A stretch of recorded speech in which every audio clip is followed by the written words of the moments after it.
한국의 KF-X가 이제까지 존재하지 않았던 새로운 무기체계로 거듭날 예정입니다. 이번 사업을 계기로 한국이 독자 개발한 플랫폼이 얼마나 중요한지 다시 한번 깨닫게 되는 좋은 사례라 할 수 있는데요. 한국이 개발 중인 한국형 플랫폼으로 한국의 자주 국방력은 비약적으로 성장할 것입니다. 이제는 우리의 차세대 전투기가 우리 영공을 수함은 물론 방공미사일 역할까지 담당하면서 한국의 KMD 체계에도 중요한 위치를 차지할 것 같은데요. 단순히 날아다니는 전투기가 아닌 대공미사일 시스템을 접목시킴으로써 다시 한번 한국의 항공기술과 유도미사일 기술을 세계에 알리는 좋은 사례라고 할 수 있습니다. 오늘은 한국의 KF-X가 주변국의 위협에 대응해 고고도 단계에서 적의 공격미사일을 요격하는 소식 전해드리겠습니다.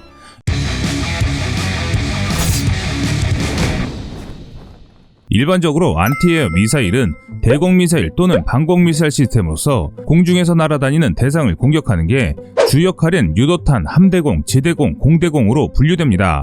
통상적으로 개발비를 아끼고 리스크를 감소시키기 위해 한 종류의 미사일을 개발한 후 다른 플랫폼에서 발사할 수 있도록 전용하는 경우가 많은데요. 일부 대공미사일의 경우 특성을 살려서 대지, 대함 등의 용도로 사용하기도 합니다. 일례로 나이키 미사일의 경우 그 특유의 긴 사거리와 500kg에 달하는 탄도 중량을 이용해서 지대지 타격 운영이 가능하고 시스페어를 비롯한 일부 함대공 미사일은 고속정 등 소형 함성 공격용으로 사용하기도 합니다.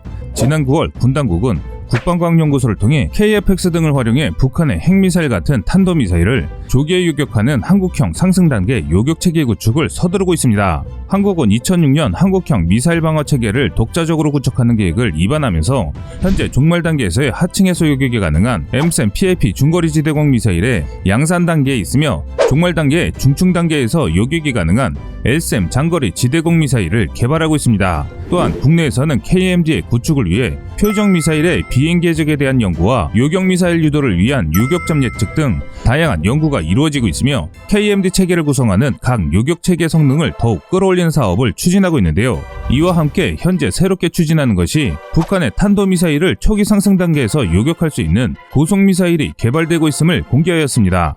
우리 한국은 그동안 미국과 함께 상승 단계 요격 미사일 공동 개발을 추진함은 물론 중장기적으로는 항공기 탑재 레이저 무기로 북한 미사일을 상승 단계에서 요격하는 체계를 개발할 예정이라고 발표했습니다. KF-X 전투기는 2026년 개발 완료를 목표로 개발되고 있는 만큼 이에 발맞춰 2020년대 말쯤까지 상승 단계 요격 미사일을 먼저 개발하겠다는 것인데요. 그렇다면 적성국의 미사일을 왜 상승 단계에서 요격해야 할까요? 탄도미사일은 발사 이후 솟구쳐 올라가는 상승 단계, 추진제 연소를 끝내고 대기권 밖을 비행하는 중간 단계, 다시 대기권에 재진입해 목표물을 향해 떨어지는 종말 단계 등 3단계로 비행하게 됩니다. 이때 상승 단계의 탄도미사일은 부스터 로켓을 그대로 가지고 있기 때문에 추적이 용이한 대형 표적인데다 하강 단계에서 수행되는 복잡한 회피 기동도 수행할 수 없습니다. 당연히 탐지 추적 면에서 중간 단계나 종말 단계보다 훨씬 유리함은 물론 상승 단계에서 요격될 경우 발사 위치 부근으로 떨어지기 때문에 화학물질과 핵물질 위험성을 제거할 수 있다는 것이 가장 큰 장점입니다. 현재 한국의 천공 블록2는 종말 단계 직격 요격 방식인 히트-투-킬 방식을 채택해 화학무기 탑재형 탄도미사일을 요격할 경우 충돌 당시에 엄청난 열에너지로 인해 그 피해를 상당 부분 줄일 수 있습니다. 하지만 탄도미사일에 핵무기나 방사능 무기가 탑재되었을 경우 방사능 물질이 방어 지역에 널리 확산되는 문제점이 있습니다. 그래서 방공미사일들은 상승 단계에서 적 미사일을 요격하는 것이 가장 이상적입니다. 그렇다면 또 이런 의문점이 남습니다. 왜 이렇게 좋은 요격미사일 시스템인데 우리는 종말 단계 방공미사일만 보유하고 있을까? 그동안 왜 개발하지 못했을까 하는 의문점이 남습니다. 미사일 방어체계는 다수의 시스템이 결합된 통합체계로서 조기경보체계, 지휘통제체계, 그리고 요격체계로 구성됩니다.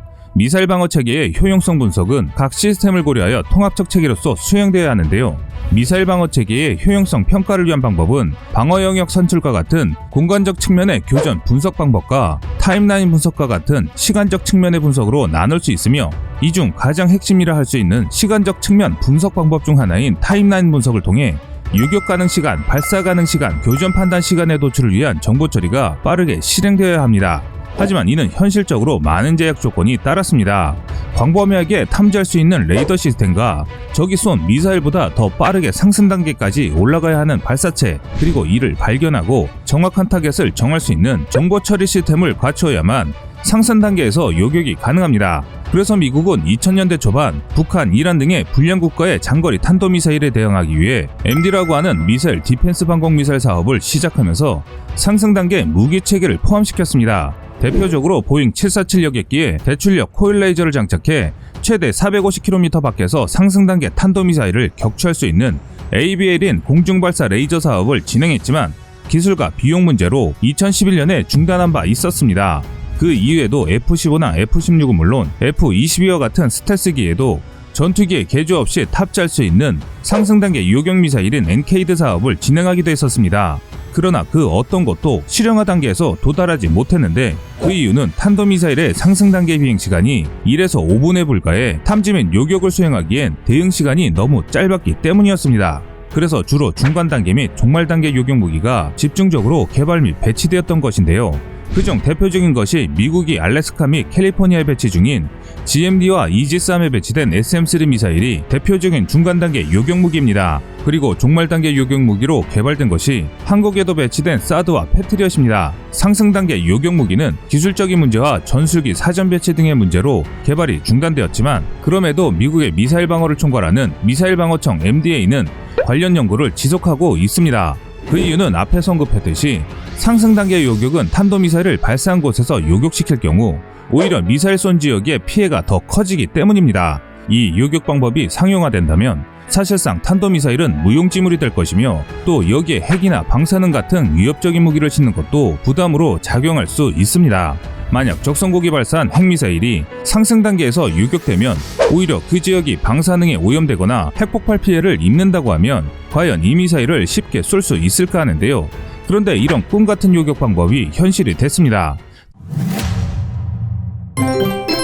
지난 2016년 6월 하와이 인근 해역에서 실시된 첫 번째 한미일 3국의 미사일 경보훈련 당시 MDA는 미국 공군의 MQ-9 리퍼 무인공격기 2대에 첨단 적외선 탐지 장치를 장착해 지상에서 발사된 탄도미사일을 탐지하는 데 성공하였습니다. 즉 장시간 높은 고도에서 채공할 수 있는 중고도 무인기를 활용해 지상발사 탄도미사일을 조기에 탐지하여 해상발사 탄도미사일 요격체계에 보다 많은 대응 시간과 항적 데이터를 제공한 것인데요.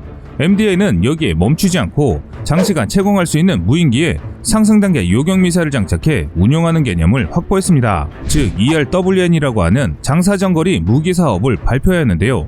미국 허드슨 연구소에 따르면 MDA가 발표한 ERWN에 대해 장거리 탐지가 가능한 적외선 감지 장치를 탑재한 중대형 무인기를 북한 해각 560km 지점까지 접근시키고 약 17km 상공에 띄워 24시간 북한 지역을 감시하는 방식으로 운용될 계획이라고 밝혔습니다. 이어서 요격 미사일은 탄두 중량 225kg으로 ICBM을 파괴하기에 충분한 위력을 갖고 있다라고 전했는데요. 하지만 이런 획기적인 방공 미사일 시스템에서 해결해야 될 문제가 남아 있었습니다. 바로 미 의회 예산 반영이었습니다. 미국 공군은 MDA와 함께 총 6억 2200만 달러가 투입될 ERWN 프로젝트 연구 예산을 의회에 요구했지만 2019년 6월에 개발 사업이 취소되었습니다. 또한 미국 MDA는 ERWN 이외에도 2025년까지 500kW급 레이저 무기 개발 사업도 발표했지만 결국 예산을 확보하지 못했습니다. 그 이유로 꼽히는 것은 미국의 목표는 과거에 실패했던 ABL인 공중발사 레이저와 같은 대형 무기가 아닌 현재 확보된 레이저 기술 기반으로 출력을 높이고 중량을 감소시켜 보다 작은 플랫폼인 5세대나 6세대 전투기에도 탑재할 수 있도록 개발을 하기 위해서였는데요. 그럼 이렇게 좋은 요격 시스템인데도 불구하고 MDA의 사업이 취소된 이유는 미국의 주적이 북한에서 중국으로 교체되었기 때문입니다. 미국 MDA가 제안한 ERWN과 500kW급 레이저 무기는 모두 확실한 제공권 장악이 가능해야 합니다. 이는 적대국 영토 최접근 지역에서 배치할 수 있는 탄도미사일 요격 체계입니다.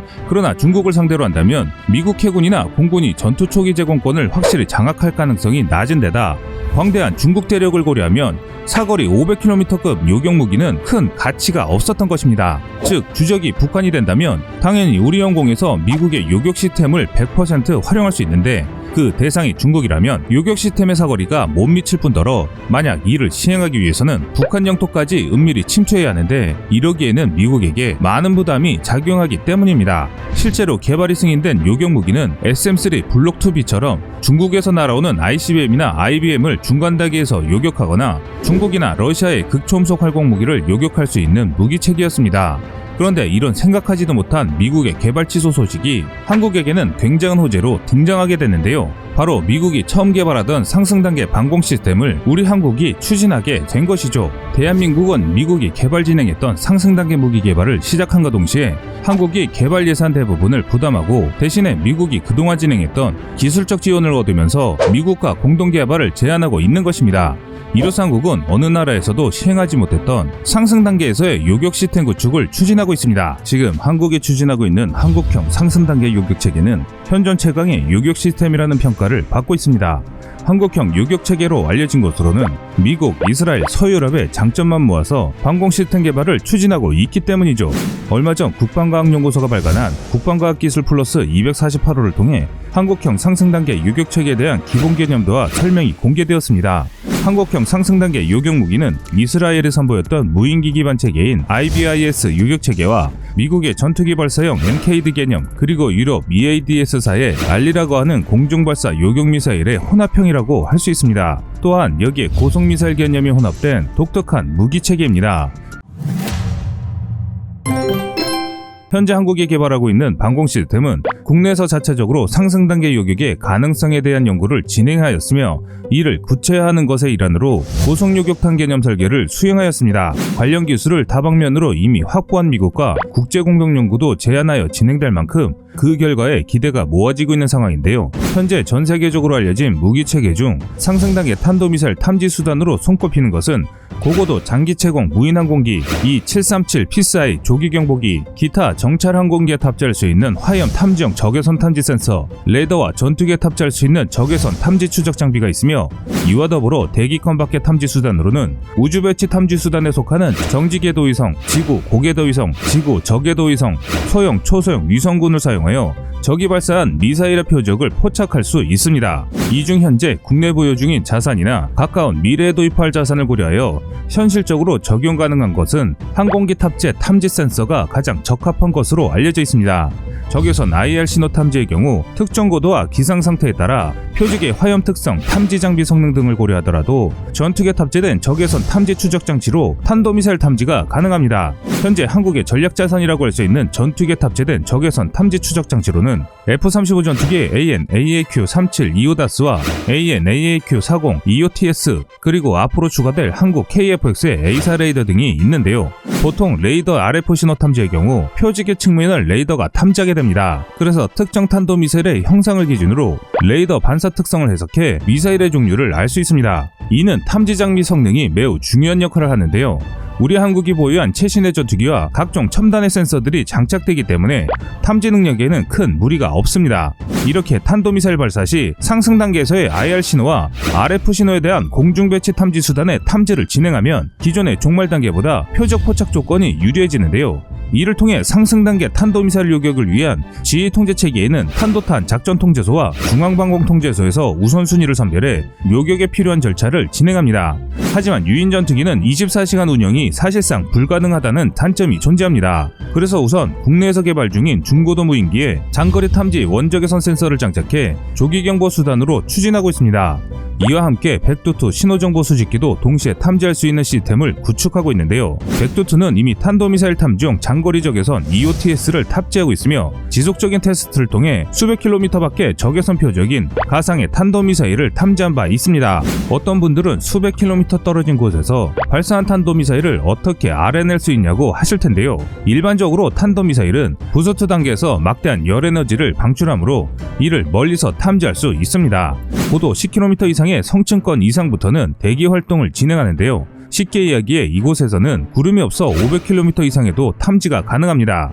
전편에서 알려드렸듯이 미국도 앞서 중고도급 대형 무인기에 원적외선 센서를 장착해 탄도미사일 발사를 미리 경보한 바 있고 중고도급 대형 무인기에 요격미사일을 장착해 탄도미사일을 상승 단계에서 격추하는 ERWN인 장사정거리 무기 사업을 연구한 바 있습니다.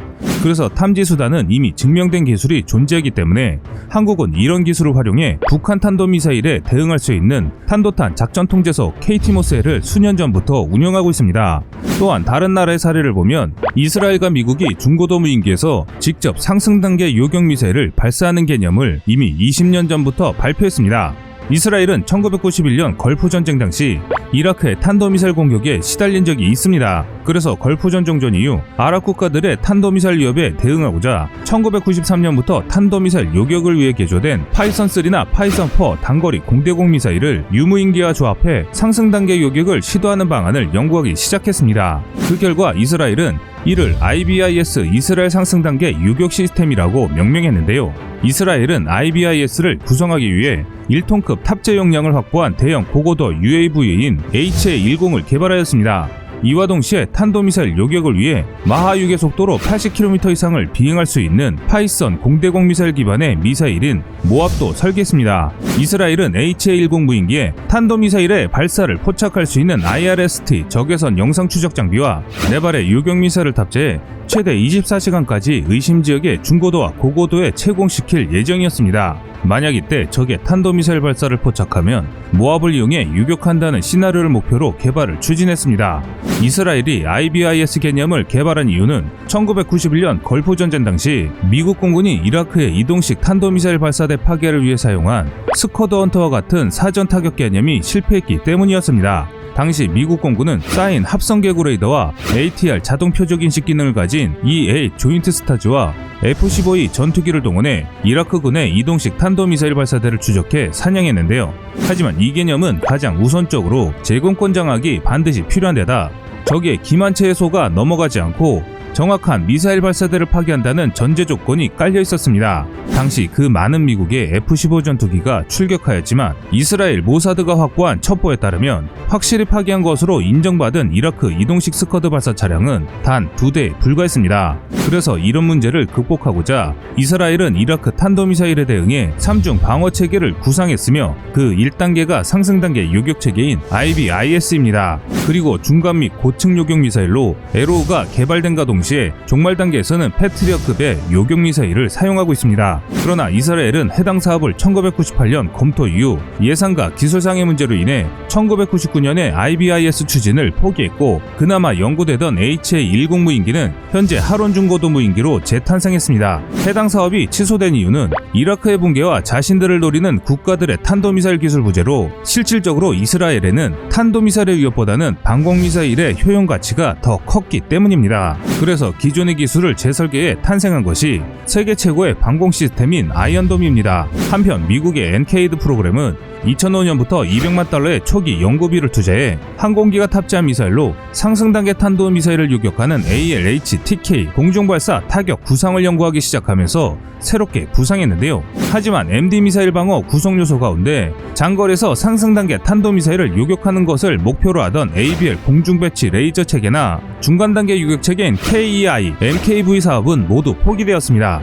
그나마 SM-3, 사드, 패트리엇 팩3와 같은 중간 단계 및 종말 단계 요격 체계가 살아남았지만 사실 절대적인 요격에는 부족하다는 평가가 많았습니다. 그래서 미국 공군은 저렴한 가격으로 상승 단계에서의 적의 탄도미사일을 요격할 수 있는 수단인 공중발사 타격 체계를 2000년대 초반부터 연구하기 시작한 것인데요. 이에 따라 개발된 것이 바로 엔케이드라고 하는 지상 배치형 패트리엇 팩3와 사드 미사일을 항공기에 탑재하는 사업인 것이죠. 그럼 우리 한국은 어떨까요? 한국은 KF-X에 발사되는 요격미사일 개념을 공개한 것이 다른 나라들과의 차별점이라고 할 수 있습니다. 상식적으로 보았을 때 24시간 항시 공중대기 상태의 무인기가 통상적인 전투기보다 최대 5km 더 높은 고도에서 작전하는 중고도 무인기에서 요격미사일을 운영하는 것이 보다 합리적이기 때문입니다. 그럼 왜 우리 한국의 선택은 KF-X와 같은 전투기에서 상승 단계 요격을 실시하는 것일까요? 우선 중고도 무인기 탑재도 가능하겠지만 사실 북한의 탄도미사일 조기경보 체계는 한 대의 중고도 이상의 무인기가 24시간 정찰하고 있으면 충분합니다.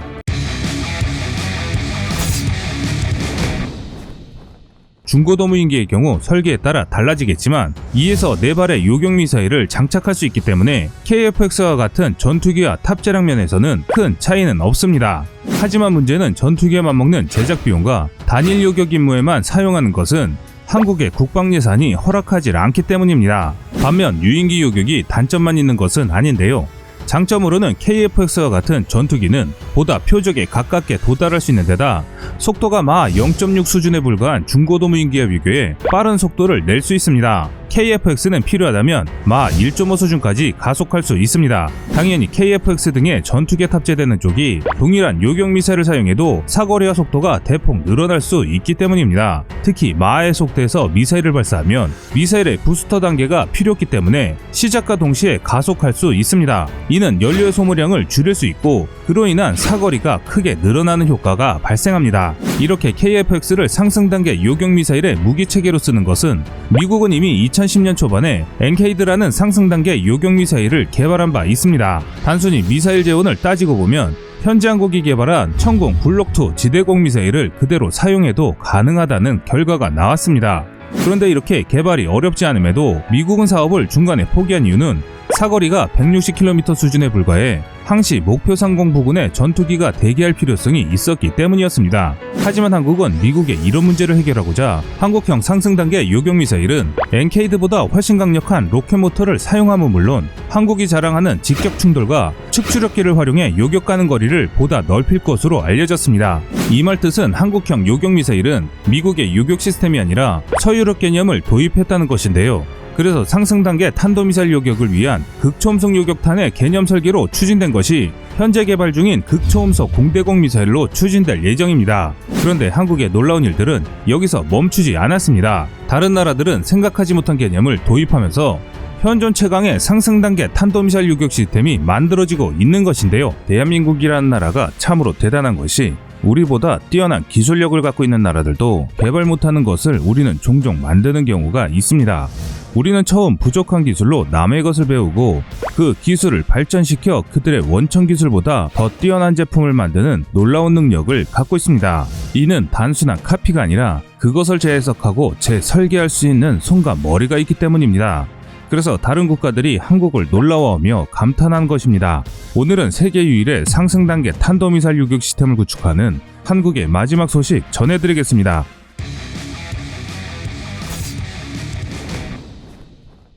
2010년 12월 미국은 F-16 전투기에서 가상적국의 ICBM을 상승 단계에서 최초로 요격하는 데 성공했습니다.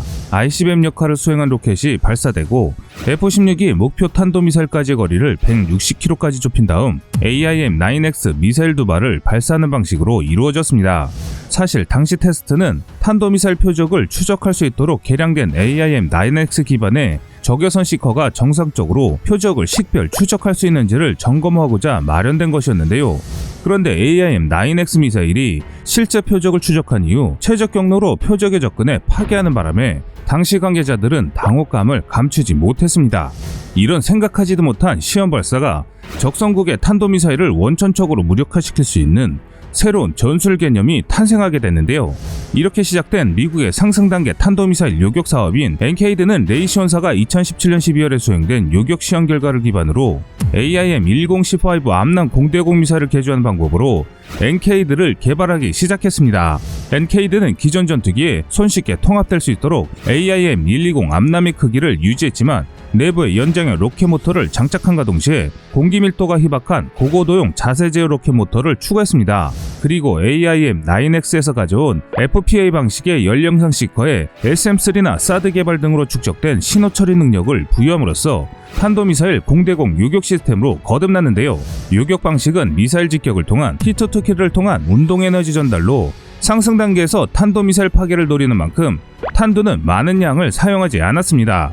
설사 제대로 타격하지 못해 미사일의 탄두가 완전체로 지상에 떨어져도 상승 단계의 요격 특성상 적의 발사계지 부근으로 낙하하므로 이것은 문제가 아니었던 것이기 때문입니다. 엔케이드는 AIM-120 암남의 탄체 디자인을 그대로 사용한 만큼 암남을 장착 가능한 모든 전투기는 물론 MQ-1 프레데터와 RQ-4 글로벌 호크와 같은 중고고도 무인기에서도 운영할 수 있을 뿐만 아니라 내부 웨폰베이를 가진 F-20이나 F-35 등의 스텔스 전투기에도 탑재가 가능하다는 장점이 있습니다. 또한 미국은 개발비를 줄이고자 기존에 이미 개발된 부품 체계를 그대로 사용함으로써 IIR 연령상 시커가 표적을 표착할 때까지 유도하는 과정을 담당하는 데이터 링크도 AGM-84H 슬래미알의 것을 그대로 전용했습니다. 그 덕분에 이론상 슬래미알의 유도 체계를 갖춘 한국 공군의 F-15K와 같은 전투기는 엔케이드 모드를 추가하는 것만으로도 탄도미사일 요격 능력을 부여할 수 있게 된다는 것입니다. 이뿐만 아니라 미국 공군은 APG-63 버전 3 A4 레이더를 장착한 F-15E와 F-15C, F-22 및 F-35에 장착된 A4 레이더를 활용해 상승 단계 탄도미사일을 탐지한 이후 160km 거리에서 엔케이드를 발사해 요격한다는 운영 개념을 마련하였습니다. 또한 미국 공군은 엔케이드 사업을 진행함과 동시에 엔케이드 실패에 대해 로키드 마틴사가 제안 중인 패트리어트 팩3 항공기 발사도 추진했는데요. 로키드 마틴사는 이미 2006년부터 F-15C를 기준으로 지상형 팩3 항공기 탑재에 대한 리스크 평가를 진행하기 시작했으며 2007년에는 해당 연구를 위해 $300만 규모의 계약을 체결하였습니다. 연구 결과에 따르면 팩3를 기존 전투기에 통합할 경우 사거리와 신뢰성 면에서도 엔케이드에 비해 동급 이상의 성능을 자랑할 것으로 밝혔습니다. 패트리어트 팩3의 가장 큰 장점은 항공기 발사로 얻게 되는 큰 사거리 연장입니다. 만약 팩3가 F-15C에서 운용될 경우에는 최대 200km 이상의 사거리를 확보할 수 있으며 보다 가까운 거리에서는 비행 속도의 상승과 가속 시간의 단축을 통해 가속이 빠른 중거리 탄도미사일에도 대응이 가능했습니다. 하지만 문제는 팩3 자체의 만만치 않은 획득 가격과 작지 않은 크기였습니다. 팩3는 AIM-120 암람에 비해 1.5m 이상 길며 직경도 8cm 가까이 굵고 중량도 2배에 달해 F-15급 전투기가 아니면 탑재가 부담스러운 미사일입니다. 실제 F-20이나 F-35의 내장 웨폰베이에는 장착할 수 없고 중대형 무인기에 장착하는 것도 상당한 부담이 됐습니다. 그리고 현재 생산 중인 패트리어트 팩3 MSE 가격은 약 $500만 달러에 상당히 비쌌습니다. 이렇게 미국은 다양한 방법으로 자신들에게 가장 위협적인 탄도미사일을 상승 단계에 요격하는 사업을 추진했습니다. 한편 엔케이드 요격 시스템과 항공기 패트리어트 팩3 개발 사업은 기술적 문제가 대부분 해결됐고 완성도와 신뢰성이 높은 모델임에도 사업은 추가 개발 예산을 확보하지 못하고 흐지부지 사라졌습니다. 그 이유는 엔케이드의 사거리가 약 160km 수준이고 패트리어트 팩3 미사일 항공기 탑재형의 사거리도 250km 수준에 불과해 북한이나 이란 정도를 상대로만 가치가 있었기 때문이었습니다. 또한 2010년대가 넘어가면서 미국 오바마 행정부는 장래적으로 북한보다는 중국을 중시하기 시작했으며 이란과 핵 확산 방지 협정이 성공적으로 진행되면서 당연히 북한만을 상대할 수 있는 상승 단계 요격 체계는 군사적 가치가 급속히 하락할 수밖에 없었고 기술적 문제가 아닌 예산 우선순위에 밀려 개발 사업이 중단되었습니다. 하지만 이런 기술을 다시 실행하는 국가가 있습니다. 바로 한국입니다. 한국은 미국과 다른 개발 과정을 통해 미국이 계획했던 것보다 더 뛰어난 요격 시스템을 추진하고 있습니다. 우리 한국의 가장 큰 위협은 북한의 탄도 미사일입니다. 그래서 한국은 이 같은 위험 요소를 사전에 제거하고자 개발을 추진하고 있습니다. 더욱이 한국은 미국이 수년간 쌓아온 탄도탄 상승 단계의 요격 시스템에 대한 축적된 데이터를 활용해 기존에 없었던 새로운 무기 체계를 개발하고 있습니다. 국방과학연구소가 개발할 예정인 상승 단계 요격 미사일은 EADS-4의 알리와 비슷한 형태로 개발이 진행됩니다. 알리의 가장 큰 특징은 엄청난 속도입니다. 한국은 특이하게 미국, 유럽의 기술을 모두 접목시켰습니다.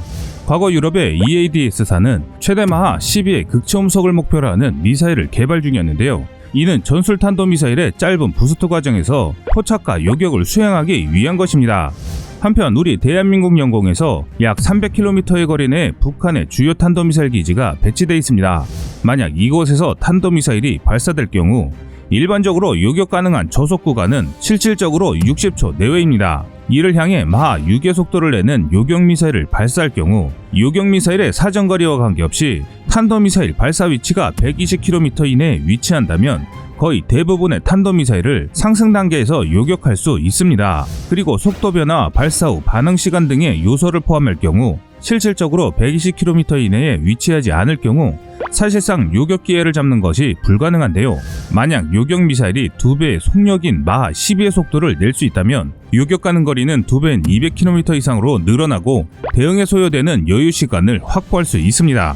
그래서 우리 한국은 유럽의 EADS-4의 미사일 자료를 참고해 극초음속 요격 미사일을 개발하고 있는 것입니다.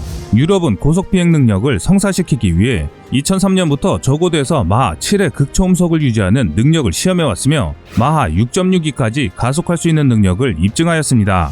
이 시험에 동원된 고체 로켓은 추력이 총 10,000kg에 달했고 이를 위하여 탄소 폭합제와 내열 합금을 사용해 최대 2700도의 열을 버티도록 디자인되었습니다. 이는 모두 마하 10 이상의 극초음속을 견딜 수 있도록 설계된 것입니다. 현재 한국이 개발 추진하고 있는 상승 요격 미사일의 재원으로는 2단 고체 로켓을 사용하고 속도는 마하 10 이상, 전장 5m 내외, 중량 350kg 이하로 한국형 알리 미사일을 개발 중입니다. 이런 재원을 알려드리면 또 어떤 분들은 한국이 그걸 어떻게 만드냐고 하실 텐데요. 앞에서 언급한 것처럼 상승 단계 탄도탄 요격 미사일은 탄두가 거의 필요하지 않습니다. 탄도미사일의 궤도만 틀어지게 만들어도 되기 때문인데요. 이 말 뜻은 미사일 로켓 전체가 발사체이기 때문에 매우 가볍게 제작할 수 있고 2단 로켓을 제작해 종말 속도를 엄청 빠르게 만든다는 뜻이기도 합니다. 전투기는 기종에 따라 다르지만 F-15급일 경우 최대 4발의 알리 요격 미사일 탑재가 가능하며 IRBM 이하 대부분의 탄도미사일을 상승 단계에서 추적 요격할 수 있는 것으로 알려졌습니다. 앞에서 다른 나라들의 요격 시스템을 설명드린 이유는 우리 한국의 상승 단계 요격 시스템과 아주 밀접한 관계가 있기 때문입니다. 사실 따지고 보면 우리에게 가장 적합하지만 다른 나라에게는 큰 효용성 가치가 없던 요격 방법이라 할 수 있는 상승 단계 요격 방법은 한국이 자체적으로 개발했다라기보다는 다른 나라에서 거의 개발 마무리 단계까지 진행하다가 장점만 모아서 추진하고 있기 때문입니다. 실례로 미국의 상승 단계 요격 시스템과 유럽의 극초음속 미사일 기술, 그리고 우리 한국의 요격 미사일 탐지 기술과 한국의 전투기들을 결합하여 만든 시스템입니다. 당초 우리 한국은 2010년대 F-35A 도입 사업을 추진하면서 F-35A와 NKD 연동을 통한 상승 단계 요격 능력에 큰 관심을 비춰왔습니다. 그 이유는 F-35에 탑재된 최신의 센서인 AAQ-37DAS 전자광학 장비를 활용하면 탄도미사일을 더 정확하게 탐지할 수 있기 때문입니다. 여기서 다스는 6개의 전자광학 적외선 CCD 카메라를 사용해 360도 전체 범위를 주야간을 가리지 않고 정밀하게 감시할 수 있는 장비인데요.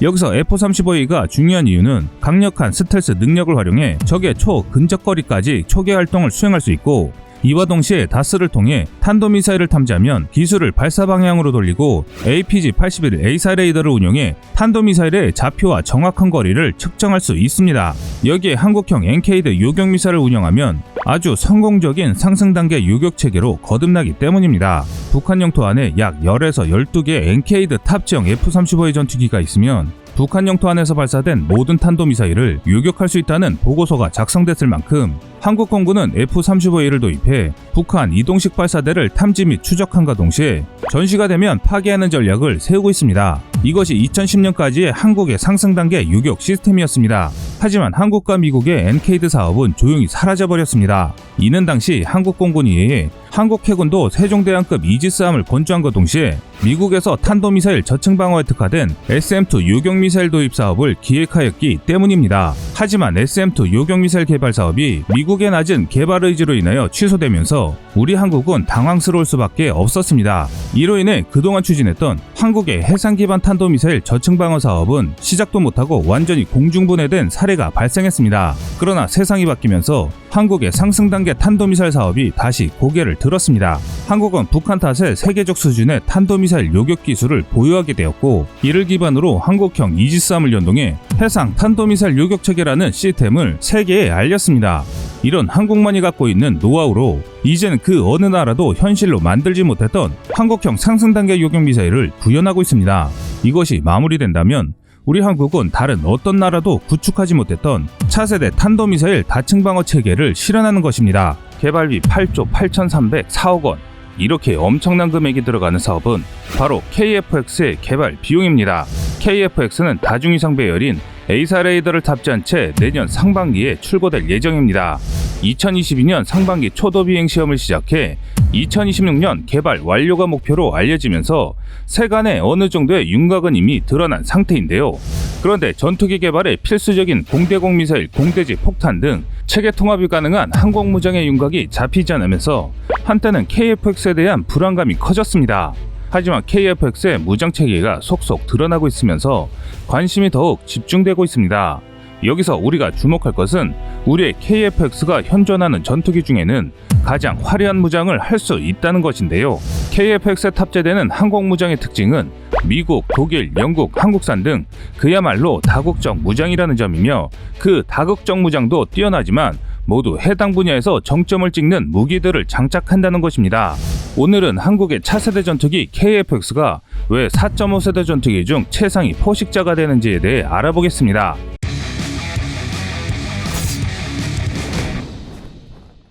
전투기의 가장 화려한 무기체계는 유도 미사일입니다. 그중 공대공 중거리 미사일은 전투기에는 가장 필요하며 제공권을 확보하게 해주는 역할을 하는데요. 우리의 KF-X에 장착되는 중거리 미사일은 유럽산 미티어로 결정됐고, 단거리 공대공 미사일은 독일산 아이리스-T로 결정됐습니다.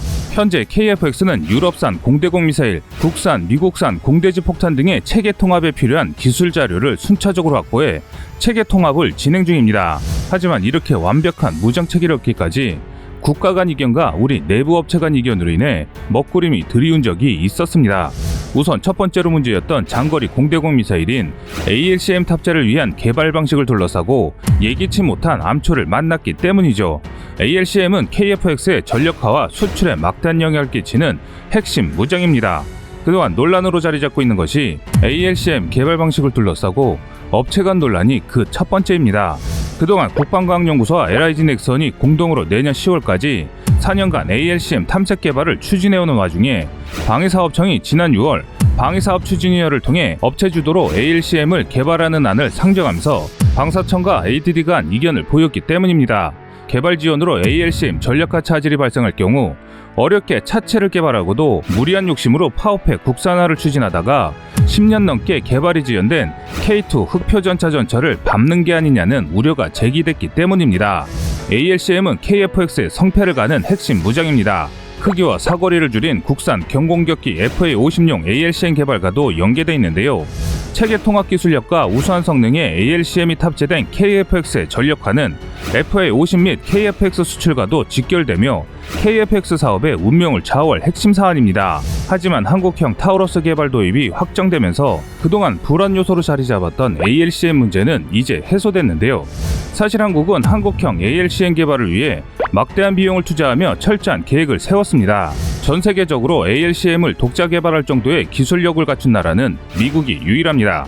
프랑스, 영국, 독일은 개발 비용과 기술력으로 인해 공동 개발을 추진하고 있는 상황입니다. 돈으로 첨단 무기를 떡칠하는 중국조차도 ALCM을 보유하지 못할 만큼 독자 개발이 어려운 무기 체계입니다. 한편 미국은 그동안 한국의 ALCM 판매를 거부해 왔었습니다. 또한 미국이 판매를 하더라도 문제는 남아 있었는데요. 우리에게 가장 잘 알려진 미국의 ALCM인 제진 같은 무기를 판매 승인하더라도 미국은 외국 전투기의 체계 통합 기술을 이전하지 않기 때문에 운이 좋아 미국산 ALCM을 탑재하더라도 우리 마음대로 개량을 할 수 없기 때문에 사실상 한국에게는 무용지물에 가까운 무기가 됩니다. 이는 향후 미국 정부 수출 승인 없으면 미국산 ALCM 탑재는 불가능하고 이로 인해 KF-X 수출은 어려워지게 됩니다. 즉 우리가 만든 KF-X를 미국의 승인을 얻어야만 수출을 할 수 있게 된다는 것입니다. ALCM 없는 빈 껍데기 전투기를 구매할 나라는 지구상 어디에도 없습니다. 그럼 그 많고 많은 무기 중에 왜 ALCM이 중요한 역할을 하는지 알고 가야 하는데요. ALCM은 전략 무기로 개발 배치되었으며 그 종류는 사거리나 탄도 탑재 종류에 따라 ABC형으로 나뉠 수 있습니다. 우선 C형은 통상 탄두형으로 최대 사정거리가 1100km에 이르며 B형은 핵탄두 탑재형으로 사정거리는 2400km로 무지막지한 사정거리를 자랑합니다. 또 A형은 사정거리가 짧은 형태의 미사일입니다. 이들 모두 비슷한 유도 방식으로 이루어졌는데요. 일반적으로 지형 대조와 관성 항법 장치 그리고 GPS를 추가해 아무리 멀리 떨어져 있어도 오차 범위는 1에서 3m 이내로 정확한 쪽집게 타격이 가능합니다. 현재는 탄두에 핵 대신 재래식 탄두를 많이 사용하고 있는 상황입니다. 세계에서 ALCM의 선도국은 미국입니다. 과거 미군의 모든 대형 폭격기들은 핵탄두를 탑재한 ALCM을 운영할 수 있는 능력이 있었으나 전력무기 제한 협정 탓에 AGEM-129ACM과 더불어 B1과 B2에서는 운용 능력이 삭제되는 바람에 지금은 B-52만 이 미사일을 운영할 수 있습니다. 외부 무장창 날개마다 6개씩 달고 내부 무장창에 8개 장착이 가능해 총 20개를 발사할 수 있습니다. 20발의 핵탄두가 장착된 ALCM은 어떤 나라든 공포의 대상이 될 수밖에 없습니다. 하지만 냉전 시대가 종료되고 핵탄두 ALCM은 적성국의 위협적인 상징일 뿐 그 숫자는 차츰 줄어들고 있습니다. 하지만 그 계보를 잇는 것이 제짐입니다. 제짐은 조인트 에어 투 서페스 스탠드오프 미사일의 약자로 우리말로 직역하자면 합동 공대지 장거리 미사일이란 뜻입니다. 과거 미국의 AGM-137 태즈메 개발이 취소되자 미군이 1995년부터 개발을 시작하여 2009년부터 실전 배치하여 운용 중인 공대지 순항 미사일입니다. F-15의 F-16, FA-18, B-1, B-2, B-52에서 운용 가능하며 1995년 개발 당시에는 해 공군용 겸용 공대지 미사일이 목표였으며 특히 미 해군에게는 단종된 AGM-842 슬램 미사일의 후계작이 될 예정이었습니다. 하지만 신뢰성의 문제로 인해 미 해군에게서는 재고가 남아있던 슬램을 슬램 ER로 선회하고 미 공군만 사용하게 됐습니다. 제즘의 재원으로는 사거리 연장형인 제즘 ER은 930km의 사거리를 보유하고 있는데요. 기존의 제즘의 개량형으로 확산탄두 및 HPM 고출력 마이크로파 병기인 챔포탄두도 탑재할 수 있을 만큼 개발국에서는 원하는 대로 개량할 수 있습니다. 또한 긴 사정거리, 스텔스 기능과 강력한 패시브 센서, 위성 유도 등으로 인하여 격추시키기 매우 까다로운 데다가 약 1톤에 달하는 항공폭탄 버금가는 위력까지 더해져 첨단화된 방공망으로도 상당히 처리하기 어려운 무기입니다. 성능 좋은 전투기가 제공권을 확보하는 것은 중장거리 공대공 미사일의 역할이 큽니다. 하지만 제공권을 확보하려는 이유는 전쟁 발발 시 공중에서 제공권 확보와 더불어 적성국의 주요 시설을 파괴하기 위함인데요. 적의 레이더 기지, 핵 시설 등 직접적으로 상대국을 타격하는 것은 ALCM이기 때문입니다. 사실 따지고 보면 우리가 미국산 ALCM을 확보하지 못한 이유는 따로 있습니다. 우리가 미국산 ALCM을 체계 통합 기술 이전 없이 국산 항공기에 탑재하게 되면 KF-X 소스 코드를 제공해야 합니다. 전투기의 소스 코드 제공은 전투기의 모든 정보를 미국에 제공한다는 것입니다. 이를 제공하는 것은 우리 한국이 그동안 어렵게 이룩해왔던 모든 것을 미국에게 갖다 바치는 것과 다를 바 없는 것인데요. 이런 말을 하면 우리 우방국에게 KF-X 기술을 보여주는 것이 뭐 어려운 일이냐 할 수 있지만 반대로 미국이 우리에게 전투기 소스 코드를 제공하지 않는 것과 마찬가지 일입니다. 이는 단순히 전투기의 통합체계를 알려주는 것이 아니라 한국이 미국의 종속적인 자세에서 벗어나는 첫 걸음이기 때문입니다. 우리 한국은 그동안 미국의 무기를 수입하면서 알게 모르게 일본과 차별 대우를 받은 것은 사실입니다. 무기의 종속적인 자세는 우리 자주국방에는 반드시 큰 걸림돌이 될 것입니다. 이것이 문제가 되는 이유는 우리가 필요할 때 과연 다른 나라들이 목숨을 걸고 싸워줄 수 있는지가 첫 번째 의문이고, 두 번째는 미국의 동맹국끼리 전쟁이 나면 과연 미국은 어느 나라의 손을 들어줄까 하는 것입니다. 예를 들어 일본은 미국 제1의 우방국입니다. 반대로 일본은 우리와는 동맹국이 아닙니다. 같은 민주주의 국가 진영이고 같은 미국을 친구로 두었다는 것인데요. 그럼 일본과 우리나라가 전쟁이 나면 미국은 어느 나라의 손을 들어줄까요? 미국의 군전략연구소에 따르면 한국과 일본이 전쟁을 하면 미국은 어느 누구의 손도 들어주지 않는다라고 밝혔습니다. 결국 이기는 사람이 우리 편이라는 것이죠. 다만 전면전 발발 시 중간에 개입한다고 하는데, 그동안 우리 한국의 영토인 독도와 같은 우리 영토가 일본에 빼앗긴다면 그때는 미국이 과연 도와줄까 하는 의문을 갖게 됩니다. 치열한 국제사회는 약육강식이 적용되는 정글이고 자신들의 무기를 많이 사주는 나라가 오히려 자신들에게 득이 된다고 생각합니다. 그렇기 때문에 종속적인 관계가 나쁘다는 것입니다. 이런 이유 때문에 자주국방이 필요한 것인데요. 그런데 우리 한국은 이것뿐만 아니라 위로는 북한과 중국이 있습니다. 또 아래로는 일본이 있기 때문에 이런 지정학적의 불리한 자세를 탈피하고자 한국형 무기 사업에 박차를 가는 것입니다. 과거 ALCM 개발에 있어 ADD 측은 ADD 주간 국내 개발에서 업체 주도로 개발 사업 방식이 변경되면 개발비 상승과 전략화 지연 등 심각한 문제가 발생할 것을 우려했습니다. 업체 주도 개발 시 불가피하게 3에서 4천억 원의 개발비가 상승할 것을 추산했으며 전략화 지연도 불가피하다라고 밝혔습니다. 그래서 ADD는 업체 주관으로 전환할 경우 체계 개발 불참을 적극 고려하는 것으로 알려졌으며, 최악의 경우 ALCM 체계 개발에 ADD와 LIG 넥스원 둘 다 손을 떼는 사태가 발생할 수 있다고 전했습니다. 한편 KF-X는 공대지 임무를 위해 탑재될 에이사레이드에 특별히 자동 지형 추적 기능도 추가할 예정입니다. 하나 시스템은 KF-X에 탑재할 에이사레이드에 자동 지형 추적 TA-TF 기술을 적용하는 기술을 개발하고 있었습니다. TA-TF는 레이더 센서를 이용해 지형을 감시하고 일정 고도를 자동으로 유지하며 비행하도록 제어하는 소프트웨어 기술입니다. 일부 선진국만 개발에 성공한 기술로 첨단 전투기가 근접 항공 지원, 무장 투하 등 임무 수행 시 지형을 따라 낮은 고도로 안전한 비행을 하고 적 레이더에 의한 피탐 확률을 최소화해 임무 성공률을 높이는데 필수적인 역할을 합니다. 그런데 미국의 공대공 미사일 수출을 거부하면서 KF-X의 공대지 무장이 불투명해졌습니다. 이로 인해 우리 한국은 KF-X가 제대로 된 공격 무장을 갖지 못할 것이라는 위기론이 형성되면서 KF-X는 새로 난간에 봉착하게 됐는데요. 치열한 국제사회는 약하고 돈 없는 국가에게는 무한한 자비를 베풀지 않습니다. 이 국제사회라는 곳은 약육강식의 논리가 성립되는 곳입니다. 여기에서는 우리 대한민국이 강력한 힘을 보유하고 있다는 것을 보여주고 또 어떤 무기든 구매할 수 있는 경제력이 뒷받침되고 있다는 것을 보여줘야만 주변국들에게 위협을 받지 않습니다. 일부 어떤 분들은 미국이 모든 걸 해결해 줄 것이라는 정말 위험한 생각을 하시는 분들이 많습니다. 미국은 우리를 도와주는 친구 같은 동맹국이지 우리를 끝까지 책임져주는 부모 같은 존재는 아닙니다. 정확히 얘기하면 미국의 제1동맹국은 한국이 아니라 일본입니다. 우선순위가 한국보다는 일본이 먼저라는 뜻입니다. 단지 한국은 공산주의 진영을 맡고 있는 최후의 보루이며 그들을 대적할 수 있는 미국의 우방국 중 가장 강력한 지상화력을 갖고 있는 나라입니다. 그들에게 우리는 지정학적인 중요한 위치를 차지하는 국가라는 것이죠. 속된 말로 일본처럼 마음대로 못하지만 그들에게는 매우 중요한 국가라는 것입니다. 그래서 우리 대한민국은 미국에게는 친한 친구는 맞지만 쉬운 상대는 아니기 때문에 우리를 자신들의 입맛대로 길들이기 위해 군사무기 같은 것으로 거래를 하는 것입니다.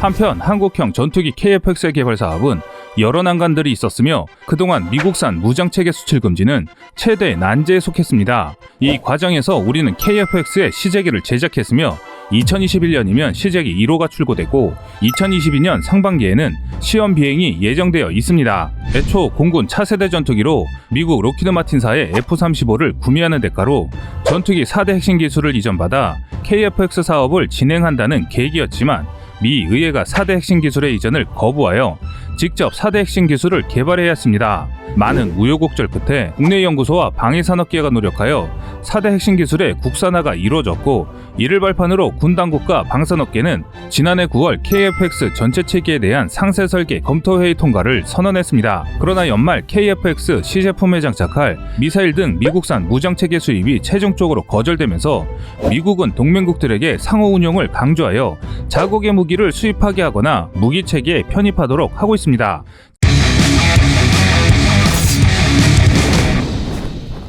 지난 연말 미국 측에서 KF-X에 장착할 무장체계를 한국에 수출하지 않겠다는 입장을 최종 통보해왔습니다. 업계는 유럽산 전투기용 무장체계 도입을 위해 노력하고 있다라고 전했지만 그동안 이렇다 할 내용은 자세히 보도되지 않았는데요. 오늘은 한국의 KF-X가 왜 현존 최고의 4.5세대 전투기인지 알아보겠습니다. 국내 ALCN 개발 및 체계 통합 기술이 부족한 상황에서 리스크를 최소화하기 위한 대안으로 ADD가 개발을 주도하되 검증된 해외 파트너와 공동 연구 개발하는 방안 등이 현실적 대안으로 거론됐습니다. 한 전문가의 말에 따르면 대부분의 방산 선진국들도 고도의 유도 무기 및 체계 통합 기술이 필요한 ALCM 개발 시 공동 개발을 하는 것이 상식이라며 KF-X에 장착되는 ALCM은 개발 리스크가 많은 만큼 공동 연구 개발이 필요하다라고 조언했습니다. 이렇게 해서 현재 공군 주력 전투기 F-15K에 체계 통합이 완료된 사거리 550km 독일상 타우러스를 추가 구매해 체계 통합만 하면 한국형 ALCM 전력화 시기를 계획보다 앞당길 수 있다는 전망이 나오게 된 것인데요. 카이는 유럽 MBDA사와 지난해 11월 KF-X의 중거리 공대공 미사일 미티어를 통합하기 위한 계약을 체결했습니다. 미티어가 탑재되면 한국은 아시아 최초의 미티어 운영 국가가 되는 것인데요. 이는 KF-X의 해외 수출을 겨냥한 조치라고 할 수 있습니다. 애초 공대공 무장으로 미국산 공대공 무장인 AIM-120 함량과 AIM-9X 사이드와인더 등을 KF-X에 탑재하려 했으나 미 정부 수출 승인 거부로 유럽산 공대공 미사일로 방향을 전환했는데 이것이 오히려 한국형 전투기를 더욱 강력한 무기로 만들어주는 계기가 됐습니다. 미티어는 영국 공군이 F-35에 이미 채택한 미사일입니다. 미티어 미사일은 고성능 시계 또는 가시거리의 공대공 미사일 계열 미사일인데요. 미티어는 범유럽 방산업체 엔비디에이사가 개발하는 차세대 비가시거리 공대공 미사일 시스템입니다. 주도국인 영국을 포함해 총 6개 국가가 개발에 참여했으며 액티브 레이더 시커로 유도되는 미티어 미사일은 모든 날씨 상황에 작전 능력을 제공하며 민첩하고 빠른 제트기부터 작은 UAV, 지형이 복잡하고 재밍 신호가 많은 환경에서의 순항 미사일 요격도 가능합니다. 미티어는 데이터 링크 커뮤니케이션을 장착하고 있어 네트워크 중심 환경에서의 요구를 충족하기 때문에 현존 최고의 중장거리 공대공 미사일로 꼽히고 있습니다. 또한 덕티드 로켓 기술을 적용해 현재 최대 사거리 50km 정도인 중거리 미사일의 사거리를 200km 이상으로 늘린 최초의 미사일입니다. 여기에 충돌 및 근접 신관을 탑재하고 있으며 파편 폭발형 탄두를 장착하여 충돌 시 살상력을 극대화했습니다. 이와 더불어 함께 채택된 단거리 공대공 미사일로 독일 딜사의 사거리 25km 아이리스-T를 선택했습니다. 아이리스-T는 독일이 주도적으로 개발한 단거리 공대공 미사일입니다. 딜사는 2005년 12월에 최초로 독일군에 미사일을 인도했는데요. 미국의 사이드와인더 미사일을 대체하기 위해 개발되었으며 사이드와인더를 장착할 수 있는 비행기라면 어떤 비행기든 아이리스-T 미사일을 사용할 수 있습니다. 또한 AIM-9L과 비교했을 경우 목표 획득 거리가 4배, 탐색각 3배, 추적 능력은 6배 향상되었습니다. 그리고 AIM-9X 이전의 사이드와인더에 비해 ECM, IRCM 능력이 향상되어 플레어 등의 기만 체계보다 효과적으로 대응할 수 있게 되었으며 보다 먼 거리에서 표적을 식별하여 격추할 수 있습니다. 아이리스-T의 특징으로 꼽히는 것이 이 미사일에 장착된 탐색기는 90도의 탐지각에서 목표의 추적이 가능하며 아스람이나 AIM-9X와 달리 기계적 주사식 배열의 적외선 영상 탐색기를 사용한다는 특징이 있는데 이는 주사 배열 방식이 원거리 표적에 대해 신호 영상이 안정적이지 못하는 단점을 보완한 것입니다. 기동성 면에서는 초당 60도, 60G로 선회할 수 있어 전투기 후방에 있는 적도 공격할 수 있으며 종합적으로는 AIM-9X의 성능과 비슷하다는 평가입니다. 다만 단점으로 꼽히는 것이 정확한 유도 미사일로는 정평이 나 있긴 하지만 미국제 미사일에 비해 사거리가 짧은 것이 단점이긴 합니다. 한편 우리 한국이 운용하는 공대지 폭탄은 미국산과 한국산 총 10종으로 알려져 있습니다. 사거리 14km의 GBU-12 레이저 유도 폭탄, GBU-31과 GBU-38 합동 정밀 직격탄, GBU-39 정밀 유도 활강 폭탄, GBU-54, 56 레이저 정밀 직격탄과 CBU-105 지능 폭탄, 마크84, 마크82 저공 투하 폭탄 등인데요. 여기서 한국형 제이담이라 불리는 한국산 GPS 유도 폭탄 KGGB도 탑재됩니다. 2006년부터 LIG 넥슨과 국방과학연구소가 공동으로 개발한 유도 폭탄으로 공중에서 표적 근처로 투하하는 것만 가능한 일반 폭탄에 중거리 GPS 유도 키트를 장착해 보다 원거리에서 공격할 수 있을 뿐만 아니라 주야간 전천후 정밀 공격도 할 수 있다는 장점이 있습니다. KF-X에 탑재할 ALCM은 2016년 방위사업 추진위에서 독일산 타우러스급 ALCM을 개발비 3,100억 원과 200여 발 구매 비용으로 5천억 원을 마련해 개발 구매를 추진한다라고 결정했습니다. 그동안 한국형 ALCM은 ADD가 비행체와 탄두를 개발하고 나머지 기술은 LIG 넥슨이 개발해왔습니다. 하지만 올해 방사청이 업체 주도 개발안을 상정하면서 독일의 타우러스 기술 제휴를 진행하면서 급물살을 타기 시작했습니다. 이는 독자 기술로 ALCM을 개발하면 체계 개발 업체인 카이가 설정한 ALCM 전력화 시기인 2026년을 무려 4에서 9년이나 초과할 것이란 전망이 나왔기 때문입니다. 한국의 유도미사일 기술이 뛰어나긴 하지만 ALCM은 군사 선진국들도 쉽게 뛰어들지 못하는 분야일 만큼 개발에는 상당한 시간과 비용이 투자되는 사업입니다. 한국의 독자 개발로 ALCM을 추진한다면 내년부터 탐색 개발에 4, 5년, 체계 개발에 3, 5년, 이후 가망 인증과 테스트 등 각종 테스트를 거치게 되면 대략 2030에서 2035년쯤 전력화가 가능한 것으로 알려졌습니다. 이렇게 되면 2030년대 들어서면서 5세대를 넘어 선진국들의 6세대 전투기들이 전력화되는 시기와 맞물리게 되는데요. 이렇게 되면 10년 이상의 공백이 생기게 됩니다. 그런데 이번에 타우러스 시스템즈와 기술 협력을 통해 한국형 타우러스를 개발하면서 그동안 부족했던 ALCM까지 확보하게 된 것입니다. 이미 우리 공군 주력 전투기인 F-15K에 수백 발 탑재된 ALCM인 타우러스는 동부가 비대칭 무기로 손색이 없습니다. 사거리 550km를 갖고 있으며 관성항법, 위성항법, 지형참조항법 등을 이용해 저공비행하며 여러 목표물을 타격하는 순행 미사일입니다. 강화 콘크리트를 6m 뚫고 들어간 뒤 터지는 첨단 관통탄두도 장착돼 있는데요. 대전 상공에서 평양 정도 거리를 타격할 수 있지만 전투기 비행거리까지 합치면 타우러스 유효 공격 범위는 배가 됩니다. 그래서 타우러스를 비롯한 ALCM은 그만큼 위력적인 무기입니다. 중국, 일본, 북한 모두 ALCM을 보유하지 못하고 있는 상황에서 한국이 자체적으로 한국형 ALCM을 보유한다는 것은 그만큼 주변국들의 위협에 대응하는 전략 자산을 확보하는 것이어서 그 의미는 남다르다고 할 수 있습니다. 미국과 유럽 등 선진국 ALCM은 현재 사거리 300에서 500km급 그리고 600에서 700km 이상으로 나뉘어 개발되고 있습니다. 말 그대로 사거리와 성능이 눈부시게 진화하고 있다는 것입니다. 영국산 스톰 섀도가 450km이며 미국의 제즘은 370km에서 600에서 700km로 늘어난 제즈미아를 곧 전력하고 있습니다. 프랑스 스카프 ER 사거리도 600km급입니다. 한편 일본은 타우러스 및 제즈미알 구매를 추진하고 있는데 한국은 KF-X에서 사용할 공대공 무장 체계는 이미 확보한 상태입니다. 다만 공대지 무장에 대한 것이 남아 있었는데 이 문제는 미국이 해결해줬습니다. 이로써 한국형 전투기 KF-X의 스마트 폭탄 체계 통합이 본격화될 예정입니다. 스마트 폭탄이란 전투기에서 투하하는 유도 폭탄으로 정밀 유도 방식을 사용해 명중률이 매우 높은 장점이 있습니다. 스마트 폭탄 체계 통합이 구체화되면서 KF-X 개발도 한층 가속화될 것으로 보이는데요. 처음 한국의 KF-X가 개발될 때 무장 체계는 미국의 것을 대부분 사용하려고 했습니다. 대표적으로 공대공 미사일은 중거리 공대공 미사일로 AIM-120 암람, 단거리 공대공 미사일은 AIM-9 사이드와인더를 사용하려 했으나 미 정부의 수출 승인 거부로 유럽 MBDA사의 미티어 중거리 공대공 미사일과 독일 딜사의 IRIS-T 단거리 공대공 미사일이 선정됐습니다. 그런데 재밌는 것은 처음 미국은 KF-X에 장착하는 공대지 미사일도 수출을 불허했었는데 우리가 유럽산 공대공 미사일을 도입한다고 하자 갑자기 공대지 미사일은 허가를 해버린 사건이 발생하게 됩니다. 그도 그럴 것이 우리 한국이 유럽과 단일 미사일 거래를 하면서 거의 조 단위에 가까운 계약을 체결했기 때문인데요. 실내로 타우러스 같은 경우는 278 구매에 약 3천억 원 이상 그리고 기술 제휴를 통해 또 6천억 원의 비용을 투자하게 됩니다. 이에 미국은 당황해서 급하게 한국 KF-X의 공대지 무장인 스마트 폭탄의 경우 미 정부의 수출 승인이 떨어지면서 본격적으로 미국산 무장을 사용할 수 있게 됐습니다. 이들 스마트 폭탄들은 이미 우리 공군에서 사용 중이고 KF-X에 통합될 경우 유사시 중요 목표물에 대해 정밀 타격이 가능해지며 원거리 공습으로 전투기의 생존성도 향상될 것으로 기대됩니다. 이로써 한국의 KF-X는 세계에 내로라 하는 무기들로 무장 체계를 설계하기 때문에 현존 최고의 4.5세대 전투기로 자리 잡을 예정입니다. 이상 꺼리투브였습니다. 구독과 좋아요, 알람 설정은 좋은 영상을 만드는데 많은 힘이 됩니다.